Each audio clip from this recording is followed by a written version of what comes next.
So sometimes we just get stuck. We get stuck in old cycles. That's just the way it is. Nothing's going to change. Nothing new is going to happen that hasn't already happened. So I want to look at a few stories this morning, stories that I think help us spin new and better stories. And the first one comes from the first book of the Bible, Genesis, a guy named Abram. It's a story about God and Abram. And I say Abram because it's before his name was changed to Abraham. That didn't happen until later in chapter 17 of Genesis. But here's how the story goes. Chapter 12. Now the Lord said to Abram, "Go from your country and your kindred and your father's house to the land that I will show you. I will make of you a great nation, and I will bless you and make your name great so that you will be a blessing. I will bless those who bless you, and the one who curses you I will curse. And in you all the families of the earth shall be blessed." And then you get to verse 4, the most provocative words in the story. 3 words. So Abram went. Now here's how the story is sometimes read. We're not watching that yet, are we? Here's how the story is sometimes read. You may have heard it taught this way. That, wow, isn't he so faithful and so obedient? Oh, God calls him into this new land, and he goes, and only if we could be like Abram. Only if we could be that faithful. And we read the story like it's all about Abram. But I think the story is actually much more radical than that, because it's a story much more about what God is doing. And here's what makes the story so new and radical. In Abram's day and in his time, in his culture, with his people, they had what's called a cyclical view of history, meaning your parents grew up here, your parents' parents grew up here, and your parents' parents' parents grew up here. Boy, you ain't going anywhere. You're staying here like you were born to do, like you were meant to do, and you're going to plow the fields. Because a cyclical view of the world says your life is already set for you. God comes along and does a brand new thing in human history. Check it out. He comes to Abram and he says, "Abram, come here. I want you to step out of this old cycle, and I want you to come with me into this new land that I'm going to show you." Do you see what's happening here? God is inviting Abram at this time, to step out of the old thing and into something new. And as they journey together, God says, a few chapters later, "Man, this is so big. We are doing a new thing. Abram, you are going to serve other people. You're going to bless other people. Like, your purpose in life is a new thing. Therefore, we're going to call you not Abram, but Abraham." He gets a new identity along the way. So Abram went. Some of the most beautiful words in Scripture. And is it possible today that God is calling, inviting you and me to step out of the old cycle and into the unknown, something new? It's why the story of Patch Adams is such a great story, because before he was Patch, he was Hunter. And Hunter is stuck. Maybe you've been there before. That's just the way it is. It's the way life always has been. Nothing new is going to happen that hasn't already happened. This is the way it is. Hunter is at his absolute lowest. He's at this point in his life suicidal. He has lost hope. So he admits himself into this institution. And while he's in this institution, he begins seeing the world in a brand new way. He begins seeing brand new things. And like Abraham, he's given this new name. Now he's called Patch. And Patch is doing a brand new thing. You see, Patch wants to be a doctor. And he wants to turn the whole system upside down. Because Patch, he starts serving his patients through the lens of humor and love. By the way, Patch Adams is going to be here in a couple weeks. Who was telling me that? Deb Ward was telling me in an email that Patch Adams, the real Patch Adams, is going to be here in Denver in a couple weeks. He was doing a new thing. He actually believed that his patients were more than just patients. They were people. And so there's this scene in the movie where he's in his residency at this time. He's standing around with the other doctors, his colleagues, and he does the unthinkable. They are looking at the illness. They're coming up with a diagnosis, and Pat says, wait a minute, what's her name? A small thing, but a huge thing, because in that time and in that day and with these group of male doctors, you didn't ask the patient her name. Check out the scene. How great is that?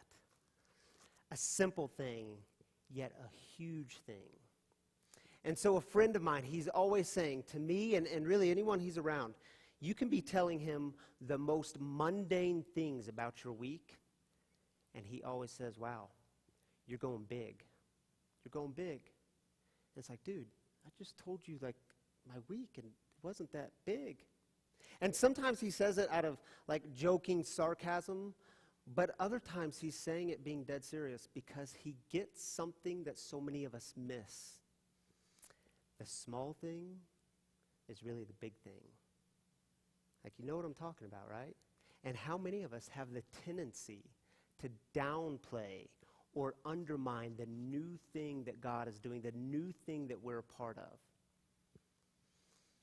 I noticed myself doing this last year with our storyline groups. Early on, our storyline groups is where we had 8 to 10 people gathering in a living room, sharing our stories and hearing the stories of others and figuring out as a community what it looked like to find ourselves in God's bigger story and to live bigger and better stories, more meaningful stories. And I noticed early on when I would talk about it with people, I would say, well, you know, we're just sitting in living rooms and we're just sharing our stories and hearing the stories of others. And we're just trying to figure out what it means to live better stories. And I caught myself, wait a minute, we're not just sitting in living rooms. We live in a world that is craving real, authentic community, the place where you can come and take off your mask and be real with who you are. We were in living rooms creating real, authentic community, a place where you could take off your mask and discover something bigger and better. You see, what's the new thing you're doing? What's the new thing you're part of? Maybe it's like when so many of you show up to St. Luke's on Monday mornings and you make peanut butter and jelly sack lunches, and then you take those sack lunches downtown to Civic Center Park. Because you know, in our world, in our culture, that's a new thing. Because these lunches are going to the poor, the homeless, the marginalized, those who have been intentionally pushed to the side and forgotten. And you know that offering them food, not only food, but relationship and human connection, this is a new thing in our culture. This is a big thing. Or maybe it's like the teacher who was telling me just a few weeks ago that for the first time in years, she's stepping back into the profession, back into the classroom. Why? Because she wants to use her gifts and talents to make a difference in the lives of her students. And in our culture, that happens to be a new thing, because think how easy it is, how tempting it is to use your gifts and talents to chase after the meaningless. Or maybe the new thing is you've decided to go on a mission trip or a service project trip because you've been stuck in the old cycle. It's just the way it is. Nothing new is going to happen that hasn't already happened. And you know that one of the best ways to step out of that cycle and into something new is by serving and loving other people. Or maybe you've recently decided to lay down a burden. And this is a new thing because in your family history, you have been the one to carry the burdens of others. And it's too heavy, and you're doing a new thing by laying that down and saying, I'm not doing that anymore. I'm doing a new thing, and this new thing is actually a lot healthier. You see, there are thousands of new things happening all around us, and you're part of some of them. And don't minimize them, don't downplay them, because you may just be going big. And now let's be honest with each other, right? There can at any moment, and it doesn't take much, for something to come along and to knock us off our game and to get us running back to the old cycle. Like he betrays you or she walks out on you. Or you didn't get the job, you didn't make the team, or you were cut down with words that have left this paralyzing pain. Or you just couldn't make that relationship work. You couldn't make the marriage work. And now, for lots of reasons, you're stuck in that same old cycle. It's just the way it is. Nothing new is going to happen that hasn't already happened. And it's why these words are so beautiful. So Abram went. He accepted the invitation. You see, the power of the story of Abraham is the insistence that you can move, you can act, and you can create. You can do something new. And here's the thing I know. When it comes to the new thing, when it comes to a new journey, God always goes with us. I'm reminded of my daughter, our oldest daughter, Selah, who is now 5 and entering into her 3rd year of preschool. You see, her first year of preschool, she had Miss Maria. She was in the 3-year-olds class. Miss Maria is here with us this morning. She was in the 3-year-olds class, and she loved it. She loved Miss Maria. She loved her classmates. She loved the experience. The year came, and it went. Summer came, and it went. And at the end of the summer, we opened a letter, and I'm reading this letter to Selah with excitement about her new teacher in this new class. And I could tell as I'm explaining this to Selah, she is not nearly as excited as I am. Poppy, I don't want to go to that new class. I just want to do Miss Maria's class. Well, baby, you can't do that.